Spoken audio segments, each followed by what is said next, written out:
Hello everyone, welcome back to my channel Initial Solution. In this tutorial, I'm going to show you how to pin an app on Android.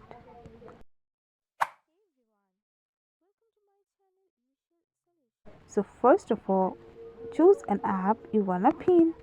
So if I go for just this YouTube app, then close the app and tap on three line option here and go for in this YouTube icon and tap on pin. Now your app is pinned. You can see app pinned here. So yeah, that's how you can pin an app on Android. Hope this video helped you. If it did, then please like, comment and share. Subscribe to our channel and don't forget to hit the bell icon for more videos. Thank you. This video is sponsored by Zerosoft. Zerosoft offers graphics design, UI UX design, digital marketing, and web development.